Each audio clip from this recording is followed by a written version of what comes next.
ओशो कहते हैं कि ध्यान शक्ति है। दोस्तों, तुम्हारा ध्यान तुम्हारी शक्ति, सत्ता और पावर है, और इसे उन्होंने खरीद लिया है। इस तरीके के एस्केप रूट का नुकसान ये होता है कि आप अपने जीवन के चुनौतियों का कभी डट कर सामना नहीं कर पाते। इस तरीके के भगदड़ में आम आदमी दबते रहता है कि हम किसी भी नेता, अभिनेता, पॉलिटिशियन या सेलिब्रिटी के फैन क्यों बन जाते हैं। वो क्या साइकोलॉजिकल रीजन होते हैं जिसके कारण हर व्यक्ति भेड़ चाल में किसी न किसी का फॉलोअर बनने के लिए तैयार बैठा हुआ है। तो ये एक सामाजिक बेहोशी बन जाते हैं। दोस्तों, जब तक जनता नाचने, गाने, चिल्लाने, कमेंट करने, गाली गलौज करने में व्यस्त है, तब तक वो जीवन के महत्वपूर्ण मुद्दों पर सवाल नहीं उठाती।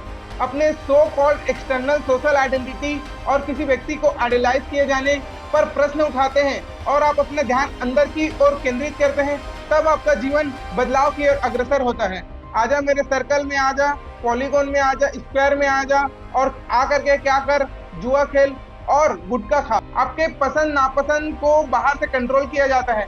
जनता को इस कदर मानसिक रूप से गुलाम बना दो कि वो सोचने, समझने और सवाल करने, बदलाव लाने की इच्छा ही खत्म हो जाए। Give them bread and circus and they will never revolve. दोस्तों, ब्रेड एंड सर्कस एक प्राचीन रोमन कहावत है जिसे सबसे पहले रोमन कवि जुवेनाइल ने यूज किया था। जुवेनाइल के ब्रेड एंड सर्कस से मतलब था कि सत्ता जनता को न्यूनतम जरूरतें को पूरे कर देती है, उसे रोटी दे देती है और उसे मनोरंजन का साधन दे देती है। प्राचीन रोम में बड़े बड़े कोलोसियम होते थे जहां ग्लैडिएटर फाइट, जश्न, परेड, थिएटर और सेलिब्रेशन होता था। जनता को ग्लैडिएटर फाइट, नाटक, परेड, जश्न में उलझा दिया जाता था ताकि वो विद्रोह न कर सके और जीवन के महत्वपूर्ण सवाल है वो सत्ता से न पूछ सके। जो जनता कभी सत्ता और फैसले लेती थी, आज उस जनता को केवल दो चीज चाहिए, रोटी और तमाशा। जनता को इस कदर मानसिक रूप से गुलाम बना दो कि वो सोचने, समझने और सवाल करने, बदलाव लाने की इच्छा ही खत्म हो जाए। दोस्तों, प्राचीन रोम के ग्लैडिएटर फाइट की जगह आज के जमाने के movies, web series, TV, reels और क्रिकेट के तमाशों ने ले लिया है। ब्रेड एंड सर्कस कोई पुराना मोटाफर नहीं है, ये आज के जमाने के अटेंशन इकोनॉमी और मास डिस्ट्रैक्शन का एक गहरा रूपक है। दोस्तों, ये ब्रेड एंड सर्कस किस तरीके के आरसीबी के स्टैम्पेड से जुड़ा है, आज की इस वीडियो में हम इसी बिंदु पर विचार करेंगे। दोस्तों, इस दुखद खबर के बारे में तो हम सभी जानते हैं कि किस तरीके से 11 लोगों को भगदड़ में बहुत ही दुखद तरीके से अपनी जान गंवानी पड़ी और कई लोग इसमें घायल भी हो गए, और ये सब घटना बाहर चल रही थी तो अंदर में जश्न चल रहा था। दोस्तों, आज के इस वीडियो में हम विचार करेंगे कि एक आम आदमी बार बार ऐसे भगदड़ों का शिकार कैसे बन जाता है। बार बार आम आदमी ही इन भगदड़ों के नीचे कुचल कर मारा जाता है। आज की इस वीडियो में हम किसी को ब्लेम गेम नहीं करेंगे कि पॉलिटिकल पार्टी की गलती थी या इवेंट मैनेजमेंट कंपनी की गलती थी, पुलिस की गलती थी या जनता की गलती थी कि इतने सारे लोग पहुंच गए। दोस्तों, किसी भी व्यक्ति, पार्टी या प्रशासन को दोष देना बहुत ही आसान तरीका होता है किसी भी प्रॉब्लम को समझने का। आज हम इस प्रॉब्लम के गहराई पे समझेंगे कि ऐसा सिचुएशन निर्मित ही क्यों होता है, ऐसी सिचुएशन आती ही क्यों है कि एक आम आदमी को बार बार भगदड़ में मरना पड़ता है। इस तरीके के घटना से कैसे निपटा जाता है ये भी आप बहुत अच्छी तरीके से जानते हैं। मृतकों को 10-10 लाख कंपनसेशन दे दो, घायलों का फ्री ट्रीटमेंट दे दो और किसी एक चीज को आप स्केपगोट बना करके उसे बलि का बकरा बना दो। ये पूरा तरीका एक तरीके से मेन प्रॉब्लम को देखने का स्केपिस्ट रूट है और सबसे आसान तरीका है। थोड़े समय के बाद हम इन सारी चीजों को भूल जाते हैं, हम अपने दुख भूल जाते हैं, हम अपने जीवन में आगे बढ़ जाते हैं और सबसे ज्यादा कीमत उनको चुकानी पड़ती है जिसे डायरेक्ट ऐसे घटनाओं से नुकसान हुआ होता है। दोस्तों, सबसे पहला प्रश्न ये उठता है कि हम किसी भी नेता, अभिनेता, पॉलिटिशियन या सेलिब्रिटी के फैन क्यों बन जाते हैं। हम इतने ज्यादा आतुर क्यों होते हैं किसी के फॉलोअर बनने में। इसका पहला कारण है सर्च फॉर आइडेंटिटी। दोस्तों, किसी भी व्यक्ति के लिए उसकी पहचान बहुत इंपॉर्टेंट होती है। सोशल आइडेंटिटी थ्योरी कहती है कि हमारी आइडेंटिटी दो लेवल पर बनती है, इंडिविजुअल आइडेंटिटी और सोशल आइडेंटिटी। लेकिन हमें असल में अपनी आइडेंटिटी नहीं पता होती, हम जानते ही नहीं कि असल में हम क्या है। हमें बताया जाता है एक्सटर्नल फोर्सेस के द्वारा कि तुम्हारी आइडेंटिटी ये है। ये एक्सटर्नल फोर्सेस जो हमें बताते हैं कि हमारी आइडेंटिटी क्या है, उसमें आते हैं फैमिली, स्कूल, कॉलेज, रिलीजन, आपका कास्ट, आपका एडमिनिस्ट्रेशन, ये आपको बताता है कि आपकी आइडेंटिटी क्या है। आपको बार-बार रीइंफोर्समेंट के माध्यम से, मीडिया के माध्यम से आपको बताया जाता है कि आपकी ये पसंद है और आपको ये नापसंद है। आपके पसंद-नापसंद को बाहर से कंट्रोल किया जाता है और आप इस अवधारणा को भी कभी चुनौती नहीं दे पाते कि वो आपकी आइडेंटिटी नहीं है। आपको कभी इतना फ्री छोड़ा ही नहीं जाता है कि आप अपने बारे में सवाल कर पाएँ कि आपकी असली आइडेंटिटी क्या है। दोस्तों, या तो आप मान लेते हो या तो आपको बार-बार सोशल मीडिया के कांस्टेंट रीइंफोर्समेंट से आपको मनवाया जाता है कि आप किसी नेता, अभिनेता, फ़िल्म स्टार या क्रिकेटर, सेलिब्रिटी के आप फैन हो और आप उसे पसंद करते हो। पर आप एक्चुअल में कभी यह सवाल नहीं करते खुद से कि आप उसे पसंद करते भी क्यों हो? दोस्तों, जब हमें खुद की आइडेंटिटी नहीं पता होती है या जब हम अपना आइडेंटिटी विकसित कर रहे होते हैं, तो ऐसे में जो भी एक्सटर्नल सोर्सेस जो हमें आइडियलाइज़ करते हैं या जो हमें अच्छा लगता है, जिससे हम रेज़ोनेट करते हैं, तो ऐसे पर्सन से हम जुड़ जाते हैं और इसे हम अपने एक्सटेंशन के रूप में देखते हैं। दोस्तों, जब हम किसी सेलिब्रिटी, टीम या किसी पॉलिटिकल आइडियोलॉजी से जुड़ते हैं, तो हम उसके इन ग्रुप का हिस्सा बन जाते हैं। उदाहरण के लिए, जब आप किसी क्रिकेट टीम का फैन हो जाते हैं, तो सिर्फ़ आप क्रिकेट टीम के ही फैन नहीं होते, बल्कि आप उसके कम्युनिटी के हिस्सा बन जाते हैं। आरसीबी का फैन होना, आरसीबी की कम्युनिटी का हिस्सा बनना है। वो एक इमोशन है और इस साल कप नम दे, ये एक पहचान, ये एक आइडेंटिटी बन जाती है। जो आपको लगता है कि आपकी पहचान है, पर वो आपकी पहचान नहीं होती, वो एक्सटर्नल रीइंफोर्समेंट होता है कि वो आपकी पहचान है। दोस्तों, सेकंड थ्योरी है आइडियलाइजेशन। दोस्तों, आइडियलाइजेशन क्या है? आइडियलाइजेशन है किसी इंसान को बहुत ज़्यादा अच्छा, महान, परफेक्ट मान लेना। और जब हम किसी को आइडियलाइज़ कर रहे होते हैं, तो हम उसकी कमियों को भी नज़रअंदाज कर देते हैं। दोस्तों, ये एक अनकॉन्शियस मेंटल प्रोसेस है, जिसमें हम किसी व्यक्ति को सबसे पहले आइडियलाइज़ करते हैं, उसे महान मानते हैं, फिर उसे हम हायर पेडेस्टल में रख देते हैं। उसके बाद हम ये सोचते हैं कि वो हमारे भावनात्मक ज़रूरतों को पूरा करेगा। सबसे पहले इसे सिगमंड फ्रायड ने बताया था और बाद में इसे ऑब्जेक्ट रिलेशनल थ्योरी के माध्यम से मेलेनी क्लेन और ऑटो कॉर्नबर्ग जैसे साइकोएनालिस्ट ने इसे और विस्तार दिया। दोस्तों, अगला सवाल ये है कि ये आइडियलाइजेशन विकसित कैसे होती है? जब हमें भीतर से डर, कोई कमी या कोई आत्मसंदेह से हम घिरे हुए होते हैं, तब हम अपने बाहर किसी व्यक्ति को हम पिक्चर परफेक्ट मानते हैं, उसको आइडियलाइज़ करते हैं और अपने आप को उससे जोड़ लेते हैं और हम ये सोचने लगते हैं कि इस माध्यम से हम पूरे हो जाएँगे। दोस्तों, जब हम विराट कोहली या किसी सेलिब्रिटी को आइडियल मान करके उससे अपने आप को जोड़ते हैं, तब हम साइकोलॉजिकली अपने आंतरिक कमजोरियों से भाग रहे होते हैं। ये एक तरीके का साइकोलॉजिकल एस्केप रूट है। दोस्तों, अब अगला सवाल ये उठता है कि हम किसी को आइडियलाइज़ क्यों करते हैं? इसका पहला कारण है कि लो सेल्फ वर्थ। हम अंदर से अपने बारे में इतना कमियों से भरे हुए रहते हैं कि हम बाहर की किसी चीज़ को वैल्यू असाइन करते हैं और उससे अपने आप को जोड़ करके ये समझते हैं कि ये हमारे सेल्फ वर्थ को फुलफ़िल करता है। जब हमें लगता है कि हम कुछ नहीं हैं, तो बाहर के किसी व्यक्ति को सब कुछ मान लेना बहुत ज़्यादा आसान लगता है। दूसरा कारण है इमोशनल एम्प्टीनेस। जब हम अंदर से बहुत ज़्यादा खाली होते हैं, तो बाहर किसी को हीरो बना देता, हमें अंदर से राहत देता है। दोस्तों, हम अंदर से इतने ज़्यादा खाली होते हैं, इतने ज़्यादा इमोशनल एम्प्टीनेस होते हैं कि हमारे अंदर कोई वज़न नहीं होता। तो जब हम अंदर से बहुत ज़्यादा खाली होते हैं, तो हम बाहर के एक्सटर्नल चीज़ों से अपने आप को भर लेना चाहते हैं।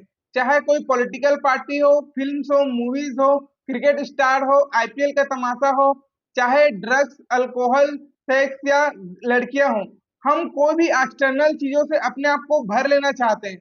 दोस्तों, ये सारे एक्सटर्नल सोर्सेस जो आपको भरते हैं, वो एक्चुअल में आपको टाइम को किल कर रहे होते हैं, आपका समय व्यतीत कर रहे होते हैं और लगातार आपको अलग-अलग तरीके से डोपामाइन इन्फ्यूज़ कर रहे होते हैं। तो जब आपका टाइम पास हो जाता है और लगातार आपको डोपामाइन इन्फ्यूज़ होता है, तो आपको लगता है कि मुझे कोई राहत मिला, मुझे अच्छा लगा, मेरे अंदर की बेचैनी शांत हुई। पर एक्चुअल में इमोशनल एम्प्टीनेस होने के कारण जो एक्सटर्नल सोर्सेस हैं, वो आपको लॉन्ग टर्म में रिलीफ नहीं देता और आप लगातार इन चीजों में व्यस्त रहते हैं। एक के बाद एक आप चीजों को बदलते जाएंगे, एक्सटर्नल सोर्सेस को बदलते जाएंगे, लेकिन ढाक के 3 पात की तरह आपकी वस्तु स्थिति कभी नहीं बदलती, आपकी लाइफ कभी नहीं बदलती, आपकी बेचैनी, आपके इमोशनल एम्प्टीनेस को कभी भी पूर्णता नहीं मिलती।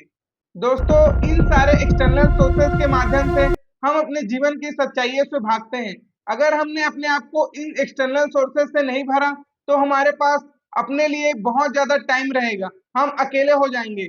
और हम जब अकेले हो जाएंगे तो हम अपने आप से सवाल करेंगे कि हम हैं कौन। तो सारा एंडेवर, सारा प्रयास जो है वो उस सवाल से बचने का है कि हम असल में है कौन। सबसे पहले हम अपना एक फेक सोशल आइडेंटिटी जो समाज हमको प्रोजेक्ट करता है कि आप वो हो, उसे हम सच मानते हैं। और दूसरी बात, हम किसी व्यक्ति को आइडलाइज करते हैं। और तीसरा, हम एक्सटर्नल सोर्सेस का सहारा लेते हैं अपने आप को भरने के लिए।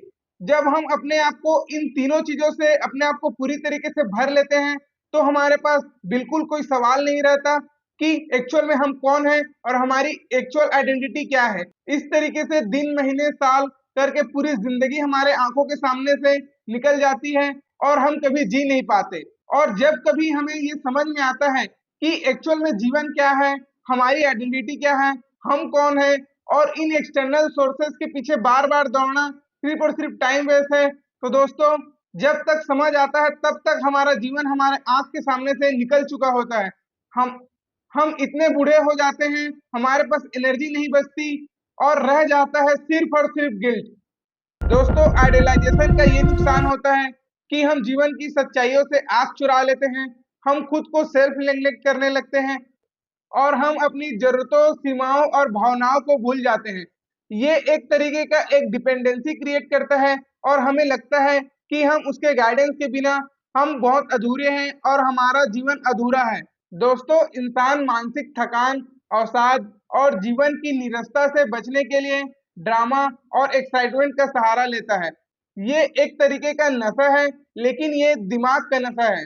ये शराब से भी ज्यादा खतरनाक नशा है, जिसमें आप लगातार अपने आप को एक्सटर्नल चीजें से इन्फ्यूज करते हो और उसमें लिप्त रहते हो और अपने आप को पूरी तरीके से सेल्फ नेग्लेक्ट करते हुए अपना आइडेंटिटी को भूल जाते हो। इसका सबसे बड़ा नुकसान आपको यही होगा कि आपको आपका जीवन कभी समझ में नहीं आएगा कि जीवन असल में है क्या। दोस्तों, तीसरा कारण है mass distraction and control. Political parties यह चाहती है कि आप संगठित न हो, आप डिवाइडेड रहे। इस तरीके से आपको टीम्स के माध्यम से डिवाइड किया जाता है, कास्ट, क्रीड, रिलीजन के माध्यम से डिवाइड किया जाता है, ताकि आप संगठित न हो पाए और सत्ता से जरूरी सवाल न पूछ पाए। आपको लगातार एक ऐसे इन्वायरमेंट में झोंका जाता है जिसमें आप लगातार रील स्क्रॉल करते रहते हैं, किसी को लाइक करने में व्यस्त हैं, किसी को कमेंट में गाली देने में व्यस्त हैं, किसी टीम के फैन हो जाते हैं, किसी पॉलिटिकल पार्टी के रैलीज में नारे लगाने लग जाते हैं। इस तरीके से हमको लगातार मास डिस्ट्रैक्शन किया जाता है और हमारे ऊपर एक कंट्रोल एक्सरसाइज किया जाता है। और इसका मेन ऑब्जेक्टिव ये रहता है कि हम ऑर्गेनाइज ना हो पाए, हम यूनाइट ना हो पाए, हम रिलीजन, कास्ट, टीम और पॉलिटिकल पार्टी के डिवीजन में डिवाइडेड रहें और उस डिवीजन को हम अपने सोशल आइडेंटिटी से जोड़ते हुए अपना असली आइडेंटिटी मानते रहे और उस फेक असली आइडेंटिटी के लिए हम लोगों से लड़ते रहे, लोगों को भीड़ में कुचलते रहे और उसको कुचल कर आगे बढ़ते रहे और लोगों की हत्या करते रहे। तो सत्ता और कारपोरेट इस अटेंशन इकोनॉमी का पूरा फायदा उठाते हैं और लगातार आपको एक बेहोशी वाले इन्वायरमेंट में रखते हैं। आजा मेरे सर्कल में आजा, पॉलीगॉन में आजा, स्क्वायर में आजा और आकर के क्या कर, जुआ खेल और गुटखा खा। दोस्तों, सांस्कृतिक आयोजन, खेल और मनोरंजन जीवन का हिस्सा है, लेकिन दिक्कत तब होती है जब ये हिस्सा सतत आक्रामकता, आपको आपकी चेतना से दूर रखने वाला, आपको आपके आइडेंटिटी से दूर रखने वाला एक माध्यम बन जाता है, तो ये एक सामाजिक बेहोशी बन जाते हैं। दोस्तों, जब तक जनता नाचने, गाने, चिल्लाने, कमेंट करने, गाली गलौज करने में व्यस्त है, तब तक वो जीवन के महत्वपूर्ण मुद्दों पर सवाल नहीं उठाती। दोस्तों, ओशो कहते हैं कि ध्यान शक्ति है। आप जिस भी चीज को ध्यान देते हो उसे आप शक्ति देते हो। आप जिस भी चीज को ध्यान देते हो उसे आप पावरफुल बनाते हो। अगर आप एक्सटर्नल सोर्सेस पर ध्यान देते हो, किसी क्रिकेटर पे, किसी पॉलिटिकल पार्टी पे, किसी फिल्म स्टार पर, तो आप उसे सिर्फ ध्यान नहीं देते, उसे आप अपनी शक्ति देते हैं, उसे और ज्यादा पावरफुल बनाते हैं। लेकिन जब आप अपना ध्यान अपने अंदर केंद्रित करते हैं, आप आत्म मंथन करते हैं, आप आत्म विचार करते हैं, अपने so called external social identity और किसी व्यक्ति को आइडियलाइज किए जाने पर प्रश्न उठाते हैं और आप अपना ध्यान अंदर की ओर केंद्रित करते हैं, तब आपका जीवन बदलाव की ओर अग्रसर होता है। दोस्तों, इस तरीके के इवेंट्स आपके जीवन की सच्चाइयों से भागने का एक खिड़की है। एस्केपिज्म एक तरीके का नशा है और ये शराब से भी ज्यादा खतरनाक है। जब आप एस्केपिज्म या एस्केप रूट का सहारा लेते हैं अपने जीवन की चुनौतियों का सामना करने के लिए, तब आप अंदर से स्ट्रांग नहीं होते, आप अंदर से वीक होते जाते हैं और आप अपने सोचने समझने की शक्ति को खो देते हैं। दोस्तों, इस तरीके के आयोजन कोई नए नहीं है। रोम में लोगों को ब्रेड और सर्कस दिए गया, हमें रील और स्टेडियम दिए गए ताकि हम अपने जीवन के महत्वपूर्ण मुद्दे से भागते रहे, हम अपना सेल्फ का ग्रोथ न कर सके, हम अपना आत्म विकास न कर सके। दोस्तों, इन सब में नुकसान किसी और का नहीं होता, किसी पॉलिटिकल पार्टी का नहीं होता, किसी क्रिकेटर फिल्म स्टार का नहीं होता। आपके हाथ से, आपके सामने से आपके जीवन पूरी तरीके से खत्म हो जाती है और फिर जब आप पलट करके अपने जीवन को देखते हैं तो आपके हाथ में कुछ भी नहीं लगता। दोस्तों, इस तरीके के एस्केप रूट का नुकसान ये होता है कि आप अपने जीवन के चुनौतियों का कभी डट कर सामना नहीं कर पाते। इस तरीके के भगदड़ में आम आदमी दबते रहता है और कुचलते रहता है और अपनी जान गंवाते रहता है। 2-4 दिन तक इसमें मीडिया में बहस होती रहती है, लोगों को संवेदना और बुरा लगता है, लेकिन अगेन 5वें दिन से वो सारे के सारे अपने एस्केप रूट में वापस लौट जाते हैं और यथास्थिति वही बनी रहती है। हम कभी किसी को क्वेश्चन नहीं कर पाते क्योंकि हमें नया नशा दे दिया जाता है। फिर कोई नई मूवी रिलीज हो जाती है, नया कोई क्रिकेट टूर्नामेंट स्टार्ट हो जाता है या फिर कोई चुनाव आ जाता है। दोस्तों, तुम्हारा ध्यान तुम्हारी शक्ति, सत्ता और पावर है और इसे उन्होंने खरीद लिया है। अब आपको तय करना है कि आपको ताली बजाना है या अपनी जिंदगी की कहानी खुद लिखना है। आपको खुद को तय करना है कि आप किसी भीड़ के फैन बनोगे या खुद को सवाल करते हुए अपने आप को इस सोशल आइडेंटिटी से फ्री करोगे। दोस्तों, आज का वीडियो बस यहीं तक था। हमें सोचने और विचार करने की जरूरत है। इस तरीके के और अधिक साइकोलॉजिकल वीडियोस के लिए वीडियो को लाइक करें और चैनल को सब्सक्राइब करें।